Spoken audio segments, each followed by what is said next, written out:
Sahabat budaya. Kita beralih ke informasi lainnya.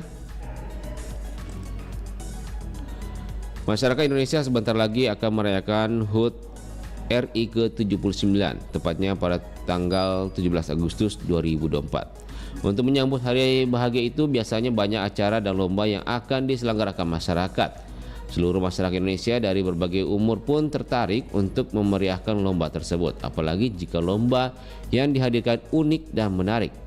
Berikut beberapa lomba yang selalu berhasil meningkatkan euforia serunya perayaan HUT ke-79 RI. Yang pertama ada lomba fashion show tradisional. Lomba fashion show ini mengajak peserta untuk berpakaian dengan busana tradisional Indonesia. Peserta akan menampilkan busana yang mencerminkan kekayaan budaya dan beragam Indonesia. Kedua ada lomba gebuk guling. Akan terasa kurang seru perayaan tanpa hadirnya lomba yang satu ini. Dengan bantal yang sudah digenggam erat, dua orang bersiap untuk saling menjatuhkan di arena. Keseruan memuncak ketika salah satu peserta hampir jatuh kehilangan keseimbangan, namun dengan sekuat tenaga tetap bertahan agar tidak dinyatakan kalah. Karena bertahan paling lama akan dinyatakan pemenang. Ketiga ada lomba gigit koin. Pada lomba ini peserta diharuskan untuk mengambil koin-koin yang ditancap pada buah. Biasanya untuk mempersulit, buah akan dilumasi dengan jeli, jelaga atau bahkan oli pelumas kendaraan bermotor. Serunya, peserta saling adu kecepatan di balik licinnya buah dan koin tadi. Ditambah wajah peserta yang cemong terkena lumuran buah menambah sensasi seru, menyoraki dan tertawa bersama. Keempat ada lomba balap enggrang. Enggrang merupakan permainan tradisional dengan dua pasang tongkat bambu yang panjang yang diberi tempat pijakan kaki. Cara bermainnya sederhana, dengan menaiki tongkat bambu dan berjalan dengan menggunakan enggrang. Meskipun sederhana, lomba ini tidak akan kalah seru dengan yang lain. Sensasi berjalan dengan ketinggian tidak biasa dan antisipasi penonton menunggu jatuhnya pemain. Kelima ada lomba tarik tambang. Lomba yang sudah tidak asing di telinga banyak orang, dimainkan secara berkelompok serta membutuhkan kekuatan dan kekompakan. Arena lomba akan dipenuhi berbagai sorakan dukungan dari penonton kepada tim yang mendukung. Gelak tawa akan muncul ketika salah satu regu yang kalah terjatuh akibat tarikan dari regu lawan. Terakhir ada lomba lari bendera. Perlombaan ini banyak diselenggarakan di kota maupun desa. Misalnya saja perlombaan lari bendera. Demikian informasi yang kami hadirkan di ruang dengar Anda sahabat budaya. Terima kasih atas kebersamaan Anda. Nanti ada rekan kami Ruslan akan memandu Anda hingga pukul 6 sore nantinya dengan menghadirkan beragam rangkaian acara. Akhir kata, Assalamualaikum warahmatullahi wabarakatuh.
Pro 4. Baik sahabat budaya, Sulawesi Selatan dikenal dengan kekayaan budayanya yang beragam dan salah satunya yang menjadi kebanggaan masyarakat adalah pasapu. Ikat kepala ini terbuat dari kain sarung atau tenun tradisional yang diikat dengan cara khusus, menyesuaikan bentuk kepala si pemakai. Pasapu tidak hanya berfungsi sebagai pelindung kepala, tetapi juga menjadi lambang status sosial dan kebanggaan etnis. Dalam budaya Bugis dan Makassar, pasapu sering digunakan dalam upacara adat, perayaan, serta acara-acara resmi lainnya. Ikat kepala ini dikenakan oleh pria, baik muda maupun tua, sebagai bagian dari pakaian adat mereka. Cara mengikat pasapu juga bervariasi, tergantung pada daerah dan fungsi penggunaannya. Demikian kabar Ratna Pro 4.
Itulah